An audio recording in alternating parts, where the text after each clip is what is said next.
거의 많아요. 네. 2호점에서 망한 사람들이 왜 그럴까요? 쉽다는 얘기는 뭐냐, 성공하기 쉽다는 얘기. 일이 쉽다는 얘기가 아니고 성공하기 쉽다. 성공하기 쉽다는 얘기지. 일 자체는 엄청 힘들어요. 그럼 대표님, 이거를 제가 좀 별도의 질문이긴 한데 요즘에 오토 매장을 하고 싶어 하시는 분들이 되게 많거든요. 많죠. 내가 일하지 않아도 직원들로만 잘 꾸려가지고 시스템을 하면은 그 매장이 돌아간다, 그걸 믿고 시스템을 도입해서 막 열심히 하려는 분들이 계세요. 어떻게 생각하세요? 대표님 안녕하세요. 예, 안녕하세요. 제가 이 장사교과서를 읽고 너무나 큰 인사이트를 많이 받았거든요. 그래요? 그래서 책을 원래 좀 잘 접기도 하는데 이 책은 진짜 보시면은 엄청 많이 접어놨잖아요. 아마 구독자분들도 지금 보시면은 엄청 많이 좀 접어놨는데 열심히 읽으셨는데. 왜냐하면 이게 장사 카테고리 나오는 책들 제가 거의 다 읽어보거든요. 그렇겠죠. 근데 너무나 인사이트가 많이 느껴지는 항목들이 많아가지고 좀 예. 궁금한 것도 있고 제 개인적인 또 사심, 그런 질문도 조금 할 수 있도록 하겠습니다. 예. 구독자분들한테 짧게 좀 인사 좀 부탁드리겠습니다, 대표님. 반갑습니다. 제가 이제 평상시에 건프로 유튜브를 가끔씩 봅니다. 내가 안 지 한 1년 정도 됐어요. 우리 후배가 이거 보신다고 혹시 누구야 싶어서 봤는데 이렇게 또 인연이 돼서 구독자 여러분들을 만나뵙게 됐습니다. 반갑습니다. 네, 장사교과서 사장편이라고 이제 책을 출간하셨잖아요. 예. 이건 어떤 의미에서 책을 좀 출간을 하셨을까요? 제가 장사한 지 한 30년 하다 보니까 장사를 성공한 사람도 있고 실패한 사람도 있고 많이 봤어요. 장사 아무나 하는 거 아니다. 어렵다. 근데 저 역시도 그랬지만 어디 배울 데가 없었어요. 그냥 어깨너머로 혼자 하는데 그래 리스크가 너무 큰 거야. 그래서 제가 이제 후배들이나 장사하는 사람한테 좀 가르쳐주자. 뭔가 좀 누군가는 알려줘야 된다. 그런 취지에서 제가 적어봤어요. 대표님은 처음부터 부를 가지고 시작을 하셨던 건 아니고 진짜 일반 직원부터 시작을 하셔가지고 지금은 사업까지 가지고 계시고 그렇죠. 안경업계에서는 거의 모르는 사람이 없을 정도로 엄청나게 크게 성장을 하셨는데 그 내용을 고스란히 담았다고 이제 보면 되잖아요. 예. 근데 지금 보면은 이게 장사교과서 시리즈인데 이게 사장편이란 말이죠. 그리고 또 나오는 책이 매장편이 있고 고객편이 있고 직원편이 있어요. 대한민국에서 이렇게 카테고리별로 나눠서 장사책을 쓰신 분은 없을 것 같아요. 왜냐하면 이 책에도 나와 있는 내용이지만 이렇게로 이루어진다라고 딱 되어 있는데 그렇죠. 이걸 하나하나 깊게 파고 들어가서 책을 쓰셨다 보니까 제가 인사이트를 많이 받지 않았나 싶은 생각이. 그렇죠. 처음에는 제가 한 권을 쓰려고 했는데 시도를 하면서 곰곰이 생각해보니까 다 적지를 못하겠어요. 그래서 좀 파트로 나누자. 이게 장사라는 4대 요소죠. 사장이 있어야 되고, 사장. 그죠? 매장이 있어야 되고, 고객이 있어야죠. 직원이 있어야 이게 사이클이 돌죠. 잘 돌았을 때 정상적인 장사가 되잖아. 맞아. 이게 하나라도 삐끗거리면 안 돼요. 그래서 내가 디테일하게 나눠서 적어보자. 저는 이 책을 딱 보면서 얼마나 그 원초적으로 잘 접근했는지에 대한 부분이 어떤 부분이었냐면 장사에도 다 종류가 있다. 그래서 뭐 판매형인 장사가 있고 설득을 하거나 또 제조까지 해야 되는 장사가 있다고 말씀하셨는데 가장 어려운 장사의 카테고리라면 어떤 게 있을까요? 장사 사실 다 힘들어요. 네, 다 힘든데. 다 힘든데 그 중에 가장 힘든 게 우리나라에만 있는 거예요. 흥정. 흥정이 내가 제일 어려워요. 그렇죠, 흥정. 옷가게도 흥정이 될 수 있죠. 그렇죠. 흥정을 하는 장사는 진짜 어려워요. 안경도 흥정이 될 수 있고. 흥정이 들어가죠. 정찰제 매장이 아닌 이상. 네. 흥정이 있는 매장은 단가가 좀 높아요. 그럼 흥정도 들어가고 또 매장에서 제조까지 해야 되는 항목. 그게 이제 안경도 있고. 안경 말고도 다른 케이스가 있을까요? 잘 없어요. 잘 없겠네요. 그래서 가장 어떻게 보면 난이도가 높은 장사 종류라고 이제 표현을 하셨잖아요. 저는 이걸 딱 읽으면서 왜 이렇게 접근하지 못했을까? 대표님이 딱 나열해 놓은 그걸 딱 보자마자 이런 형태로 나눠서 생각을 하고 장사를 해야 잘할 수밖에 없겠구나. 그럼요. 정말 깜짝 놀랐습니다. 놀랐어요? 네, 너무 놀랐어요. 그래서 나는 항상 이 스트레스를 많이 받아요. 흥정 없는 장사 해보고 싶다. 딱 정해져 있는 정찰제 장사. 얼마나 편해요. 그렇죠. 근데 이게 또 업 자체에 어떤 특수성이 있으니까 인정하고 하는 거죠. 이제 본격적으로 이 책에 나와 있는 어떤 큰 울림을 받았던 내용들에 대해서 심화적으로 얘기를 좀 해주시면 너무 좋을 것 같습니다. 첫 번째가 진짜 잘 적으시네. 너무 잘 적어가지고 피지를 못하겠네. 이게 장사를 하면서 가장 잘하는 것은 팔지 않는 것처럼 하면서 판매하는 것이다. 그렇죠. 문장 자체는 너무 멋있거든요. 이거를 어떻게 할 수 있지? 장사하는 사람은 파는 게 원칙이죠. 그렇죠. 팔아야 되니까. 네네네. 고객도 어떻게 생각할까요? 고객도 뭐 당연히 나 팔 거라고 생각하잖아요. 네네네. 그런데 거기 상태품만 씌면 고객이 장사꾼으로 안 봐요. 그런데 대부분은 어쩔 수 없이 팔아야 되니까 판매에 치중하죠. 저는 예를 들면 10만 원짜리를 판다면 한 단계 낮은 걸 팔아요. 안 해도 될 손님 같으면 후로 돌려요. 지금 하지 마시라고. 마음을 자극을 시켜요. 이 사례에서도 제가 기억나는 게 장점보다 단점을 더 많이 그렇죠. 얘기하시는 부분이랑 수입 제품보다 국산도 국산 좋다. 제품도 좋은 거에 대해서 더 많이 어필하시는 네. 오히려 그 당일날 안 팔더라도 그렇죠. 나중에 오죠. 확 보이시나요 그게? 보이죠. 아까울 수 있잖아요. 아깝지만 네. 고객이 보이죠. 그게 장사 여기 보면 장사라고 뭐라 정해놨어요. 네. 길게 보고 해라. 길게. 그게 포인트거든. 길장자로 길게 봐라. 길게 보면 그게 욕심이 없어져요. 근데 어쩔 수 없이 욕심이 많이 들어가죠. 장사의 장자가 길장자로. 나는 그래 해석한다.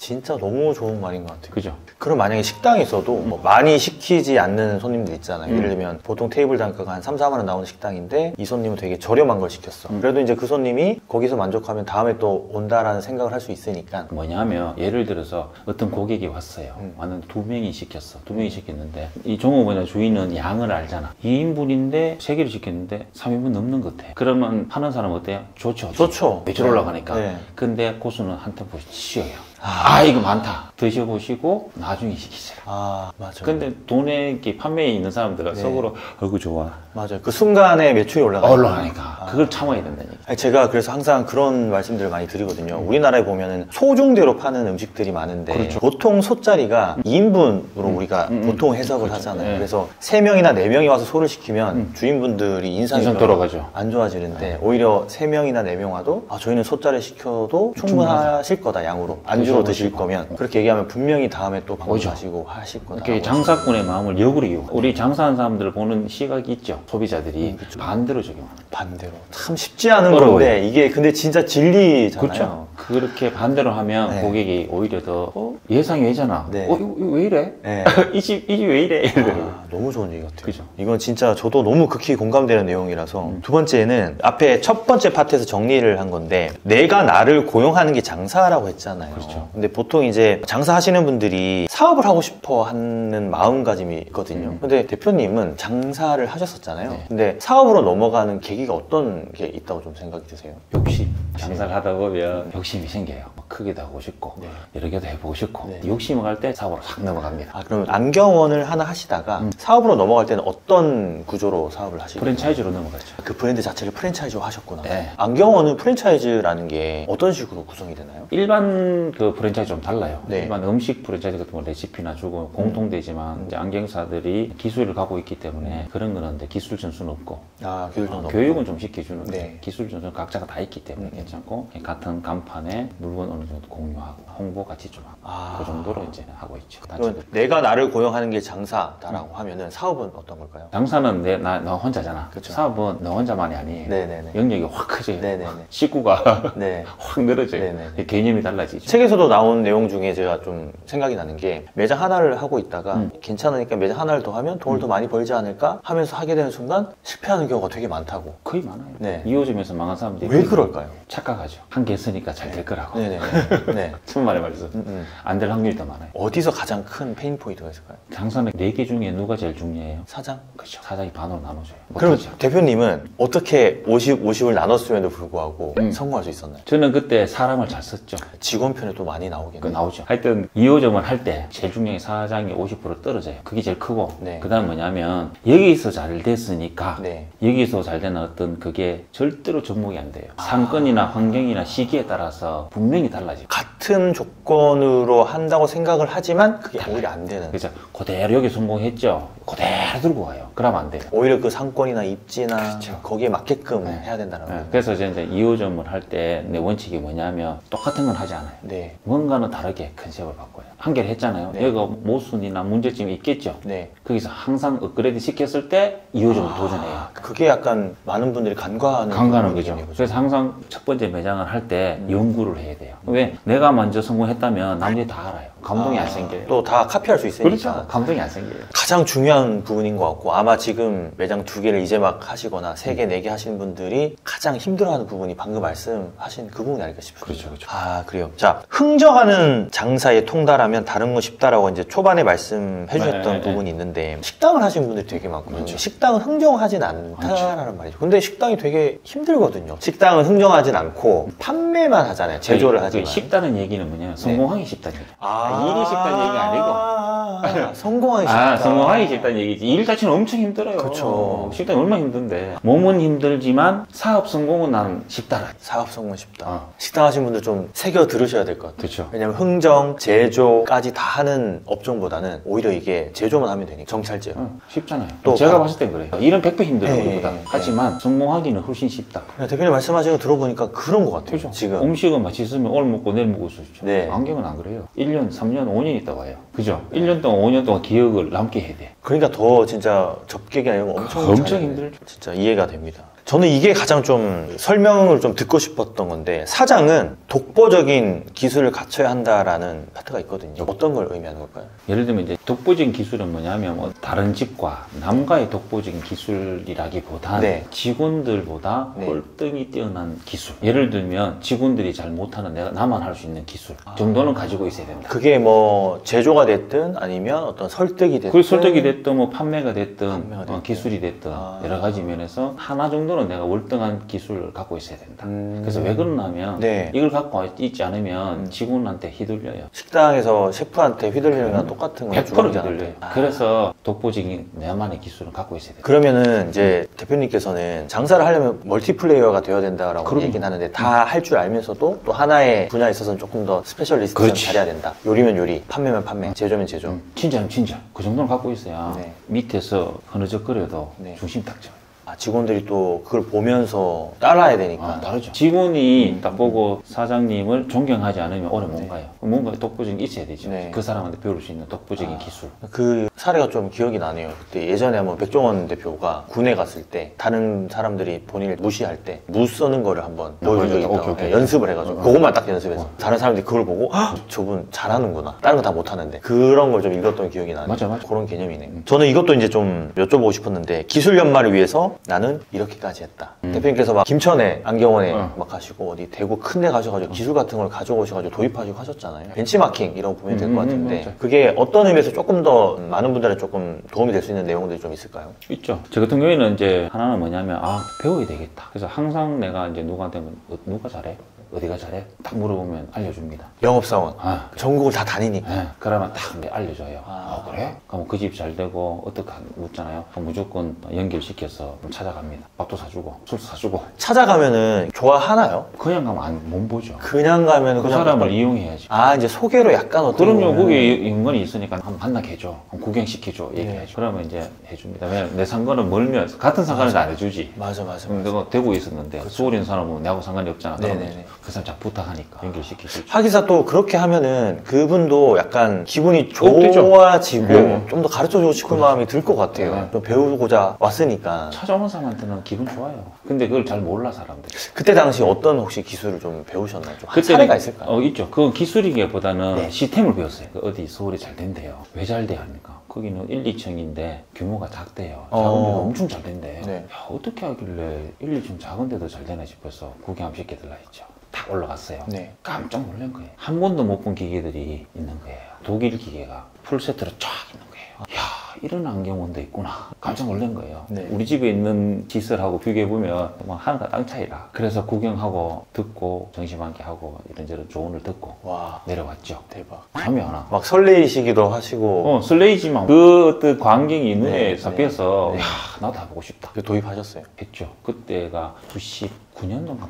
엄청 오래전이네요. 오래됐죠. 그때 당시가 풀세트가 1억 2,500. 아니 뭐 매장 차리는 것도 그러니까요. 더 비싼데? 그래서 전화했다니까 내가 네. 독일 회사 그 전무이사한테 네네. 친분이 있었단 말이에요. 벌어서 갚을게 그거 도입하셨어요? 했죠. 그 신뢰를 내가 줬지 그때도. 와, 아니 근데 그런 부탁이나 제안을 하는 것도 사실은 쉽지 않잖아요. 어렵지. 자존심도 상하고 난 당연히 너무- 또 안 해줄 거라고 생각을 난 하는데 너무너무 하고 싶어. 내가 진짜 열심히 할 테니까 안 떼먹을 테니까 좀 한번 해달라. 와, 저는 최근에 성공하신 분들 이렇게 만나면서 인터뷰를 하다 보면 공통된 점들이 되게 과감하게 무언가를 약간 얘기하시는 거나 제안하거나 부탁을 다 하시더라고요. 그래 하면 못하잖아. 지금 되돌아보면 원동력인 것 같아요. 네네. 그때 만약에 그렇게 내가 안 했으면 네. 오늘 내가 없을 것 같아. 네, 그렇네요. 저는 이 챕터 3을 보면서 네. 이 책의 핵심이 이게 아닐까라는 생각을 했는데 365일 항상성의 법칙. 이 365일 항상성의 법칙을 조금 쉽게 풀이하자면 어떤 걸까요? 쉽게 좀 과하게 좀 표현한 건데 항상 이 장사는 문을 닫지 말아야 된다. 장사는 365일 오픈이 기본값이다. 디폴트다. 근데 일주일에 한 번 쉬는 것도 안 되나요? 장사라면.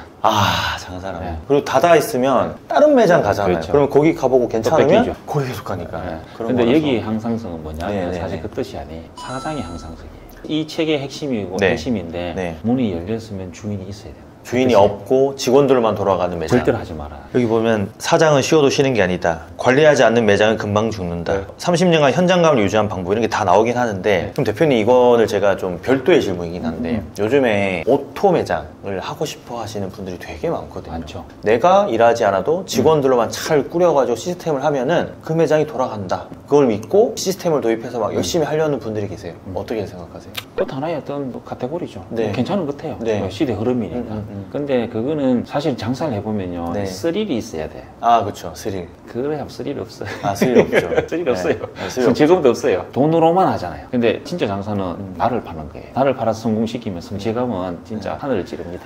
스릴 없는 장사, 돈으로만 하는 장사가 사실 어떻게 보면 오토 매장. 흐름이 그래 가니까 그것도 하나의 분야다. 근데 모든 업종이 그렇게 할 수는 없어요. 스토어 개념 그래 가도 돼. 네. 요즘 보니까 꽃집도 그렇게 하고 뭐 네. 많더라고. 네. 아이디어 괜찮은 것 같아요. 근데 실질적으로 상담하고 고객의 어떤 만족도를 높이기 위해서는 그렇게 못 가죠. 그러니까 예를 들면 흥정이 필요한 그리고 접객이 꼭 필요한 어떤 업종 같은 경우는 또 그게 안 좋은 케이스가 될 수도 있겠네요. 한계점이 있죠. 그런 의미에서 여기 보면은 뭐 30년간 현장감을 유지한 방법이라고 본문에서는 좀 길게 나오긴 그렇죠. 한데 여기 어떤 내용일까요? 장사를 잘 하려면 필드에 있어 고객들의 흐름을 읽을 수 있어요. 네. 그거 그냥 책상에 앉아있으면 공부만 한다, 책만 읽는다고 절대로 그렇죠. 몰라요. 고객이 어떤 얘기를 하고 어떤 니즈가 있고 어떤 게 유행이 도는지를 항상 접해 있어야 네. 내가 아이디어가 나와요. 무슨 아이디어? 다음 아이디어. 그래야지 아까 초반에 말씀하셨던 그렇죠. 두 번째 매장을 나갈 때 좀 더 업그레이드해서 알아야 업계를 하죠. 근데 책에서는 달라요. 업종마다 다르고 다 달라요. 네, 지역마다 다르고 그렇죠. 다 고객 들어보고 고객이 여기서 하기 이렇다. 어떤 게 바뀌고 있다. 네. 항상 염두에 두죠. 결국 누가 가르쳐요? 고객이 가르쳐줘요. 고객이 정답은 고객한테 네, 정답은 항상 고객이. 그걸 듣고 내가 마음 깊이 새기는 거죠. 이렇게 고객들이 생각하는구나 라고 했을 때 그 문제점을 이제 수정하는 거죠. 물론 뭐 책이나 강연도 다 좋은 내용이 많겠지만 많죠. 진리의 답은 고객한테 있다. 그렇죠. 너무 진짜 좋은 내용인 것 그래서 같아요. 그걸 하려면 네. 사장이 있어야죠. 사장이 있어야 되죠. 네, 항상 촉각을 세우고 있어 봐야 되는 거죠. 매장에. 자, 다음 파트로 넘어가면 이게 장사 성공 방정식이라고 해서 S는 F2C. 그러니까 예를 들면 이제 세일즈가 파는 거, 세일즈가 성실, 실력, 변화력에 다 곱하기잖아요. 근데 여기 어떤 구조로 요걸 짜셨는지. 그게 일본의 이나모리 가조라고 유명하신 분 있죠. 왜 일하는가? 네. 일의 방정식을 자기가 풀어놨더라고요. 그래서 내가 참 잘 적으셨다. 네. 장사에도 방정식을 내가 만들어 봐야 되겠다. 네네네. 딱 그거예요. 장사는 성실해야 돼요. 그 다음에 뭐냐면 실력이 있어야 돼요. 네네. 그 다음에 변화예요. 변화. 여기서 제일 중요한 거는 변화력이 없으면 네. 발전은 없어요. 변화력. 근데 대부분 장사사 변화력이 없어. 그쵸. 계속 했던 거 계속 네, 고매장에 또 계속 있다 보니까 밖을 잘 못 보잖아요. 보고 안에서도 뭔가 변화를 시도를 안 하는 거죠. 음. 그래서 내가 쭉 보니까 성실하다고만 성공하는 게 아니고 네. 실력만 있다고 또 성공하는 거 아니에요. 변화력을 갖고 있어야 돼요. 그래서 이게 변화력 점수로 막 계산해 놓은 게 있을 거예요. 본문에. 네네, 있습니다. 변화력이 없으면 빵점이 돼요. 그쵸, 곱하기니까. 곱하기니까. 그 변화를 항상 시도해야 된다. 내가 실력이 좀 없고 성실 좀 덜 성실해도 변화를 주면 그게 상쇄돼요. 근데 보통 장사 방정식이나 이런 공식들을 보면 마케팅, 인테리어, 맛, 뭐 식당으로 치자면 그런 형태는 많이 봤는데 성실, 실력, 변화력 성실은 아까 360을 항상성이죠. 항상성이죠. 실력은 아까 독보적인 기술겠죠. 네. 변화력. 제가 이 책을 읽으면서 그 우노 다카시 네, 일본 네, 장사의 신 그쵸. 그 책도 굉장히 많은 인사이트를 받았는데 진짜 이 책은 그 책보다 더 낫다. 왜냐면 그분은 이제 일본에서 쓰신 책이니까 우리나라 환경하고는 좀 잘 맞지 않는 부분들이 있더라고요. 근데 이거는 모든 장사를 하시는 분들이 진짜 굉장한 도움을 받을 수 있겠다. 그런 생각이 들더라고요. 그래서 썼어요. 네. 나도 일본 책 많이 읽어봤거든. 네, 읽으면서 우리나라는 왜 이렇게 없을까? 맞아요. 우리나라는 왜 이런 사람이 없을까? 네, 항상 그랬어. 우노 다카시가 쓴 장사의 신이 거의 교과서 그렇죠. 그래 돼 있죠. 적인 측면인데 이 책도 그런 내용이 좀 가능하지 않을까 싶은 생각이 들고 제가 두 가지 질문이 나왔는데 위기 관리의 법칙이거든요. 소나기가 오는데 비를 안 맞을 순 없다. 그렇죠. 그럼 어떻게 해야 돼요? 우리가 일기예보를 왜 봐요? 예측하려고 예측하잖아. 네. 평상시에 예측하는 통찰력이 있어야 돼. 장사를 하면서 그럼요. 위기는 언제 올 줄 몰라요. 와서 받으면요 못 헤쳐나가. 힘들지. 그래서 평상시에 먼저 통찰력을 길러야 된다. 항상 위기가 올 것이란, 장사할 때 위기 엄청 많아요. 네. 위기 올 것이란, 내 개인적인 위기, 가정의 위기, 뭐 모든 사회 맞아요. 위기, 위기가 깔려 있어요. 깔려있죠, 깔려있죠. 그죠? 그래서 항상 대비해야 된다. 그 다음에 어쩔 수 없이 요즘 코로나처럼 네. 오면 안 맞을 수 없다. 그거는 뭐 예측할 수 없고. 그렇죠. 근데 대비를 해놓은 사람은 좀 덜 했겠죠. 뭐 예를 들면 이제 예비금이나. 그렇죠. 예비금이나 어떻게 일어났을 때 어떤 변화력 좀더 빠르게. 그렇죠. 이렇게 그렇죠. 돼서 나는 이렇게 시스템을 바꿀 거야. 그런 걸 항상 평상시에 연습을 해놓으면 경기가 좋을 때도 있고 나쁠 때도 있죠. 네네. 그러면 좋을 때는 어떻게 할 것이며 나쁠 때는 가상을 시나리오 돌려보는 거죠. 그래서 이게 우리는 좀 오래 경영을 했으니까 그렇죠. 알죠. 경기 나빴을 때 이렇게 경영하고 네. 좋을 때는 이렇게 하고 뭐 있는 게 있는데 제가 위기를 넘기는 방법은 네. 사실 저는 좀 반대로 하는 스타일이에요. 반대로. 어떤. 예를 들면 보통 사람들은 경기가 어려우면 네. 저가대로 가요. 그쵸. 경기가 당연히 어려우니까. 저는 반대로 가요. 지갑도 열리지 않고. 어떻게 해석을 해야 될까요, 이걸? 싸게 팔면요 다 싸게 팔아요. 그럼 경쟁이 돼서 고객 만족이 없어요. 항상 그렇게 반대로 가요. 그러면 힘은 들어요. 힘 엄청 들겠죠, 당연히. 힘들죠. 근데 좀 좋아지면 가속도가 붙어요. 좋아졌을 때. 네네. 네. 실천하는 게 참 쉽진 않은데, 네, 그래도 그렇게 하시는 분이 있으니까. 알고 계셔야 된다. 네, 우리는 알고 있어요. 알고는 계셔야 돼. 남이 한다고 네. 따라하지 마라. 우르르 하지 절대로 말고. 하지 마라. 무조건 힘들다. 네. 하지만 그 반대로 경영하고 장사하는 방법도 충분히 있을 수 있다. 힘들다고 포기하지 마라. 이거예요. 알겠습니다. 자, 이제 마지막 질문인데요. 사실 웃긴 게 이 뒤에 에필로그가 나오잖아요. 네. 근데 에필로그는 보통 질문이 잘 안 나와요. 근데 이 책은 에필로그에 질문이 나오더라고요. 뭐였지? 조수미님 이야기. 요게 저는 너무 울림이 커가지고 네. 요거 조금 설명해 주시면 좋을 것 같아요. 장사하시는 분들한테. 똑같아요. 여기 네. 이 얘기를 조선뉴스로 네, 네, 했는데 네. 이게 생활비였고 네, 그러니까 네, 욕심 네. 목표잖아요. 네. 이게 똑같은 거예요. 성공한 사람들 비슷한 게 뭐냐면 저도 똑같아요. 네. 1등 해보고 싶다. 안경에 있어서 1등 해보고 싶다. 그 길을 보고 쫓아왔거든. 근데 장사하시는 분들이 이런 목표를 잘 못 잡잖아요. 어떤 뭐 매출의 목표는 사실 뭐 잡을 수는 있을 것 같아요. 그렇게 뭐 정해놓고 하시는 분들이 있는데 큰 어떤 꿈을 꾸는 것 자체가 좀 쉽지 않잖아요. 그게 있어야 안 지쳐요. 그게 없으면 지쳐요. 어떤 철학적인 거, 내가 이 업을 왜 하는지, 네. 이 장사를 왜 하는지를 만드셔야 돼요. 그거를 좀 쉽게 만드는 법이 좀 없을까요? 다들 제가 봤을 때는 없을 거거든요. 없겠죠. 왜냐하면 장사 먹고 살기 바쁘잖아요. 네, 생계형으로 하시는 분들이 당장 많다 뭐 보니까. 먹고 살아야 네. 되는데 하지만 그래도 꿈은 있어야지. 월 매출은 목표예요. 네. 꿈은 달라요. 꿈은 크게 꿔야 되죠. 예. 목표는 뭐 단기 목표, 그렇죠. 실현 가능한 네. 조금 높은 걸 네. 잡아야 돼요. 꿈은 원대도 그럼 키워드를 다르게 잡아야 되는 거예요. 목표랑 꿈은 달라요. 목표는 조금 더 현실적인 그렇죠. 방향이고 꿈은 크게. 크게. 그럼 거기서 나와요. 내가 당장 오늘 내가 100만 원 더 못 팔지만 네. 내가 이거 왜 무슨 꿈을 가지고 이 업을 하는지 그게 사람을 찾아야 돼. 그게 모든 장사하는 사람뿐만 아니고 모든 사람들이 그걸 찾았을 때 삶의 의미가 있어요. 돈 버는 게 꿈이 되면 안 되죠. 다들 목표는 있으신 것 같은데 목표는 꿈이 있죠. 없는 것 같아서 진짜 마지막에 너무 좋은 말씀 해주신 것 같습니다. 이런 사람들은 꿈이 있어서 이렇게 간절함이 있죠. 그렇죠. 힘도 덜 들고. 네. 그래서 꿈을 가지라는 이유는 뭐냐면 내가 힘들고 어렵고 위기가 왔을 때 그 꿈을 상상하면 쉽게 포기 안 해요. 내가 항상 꿈꾸니까 요거도 먹고 뭐 힘들어도 나 1등 한번 해봐야지. 그 정도로. 제가 이제 책에 대한 내용으로 어쨌든 여러 가지 질문을 드렸는데 저는 여기 조금 짧은 것 같아서 대표님이 월세로 100억 이상을 내셨다는 얘기를 제가 들었거든요. 그 이야기를 2부에서 2부에서 알려드리면 좋을 것 같습니다. 오케이 알겠습니다. 2부에서 다시 뵙겠습니다. 알았습니다. 네. 예.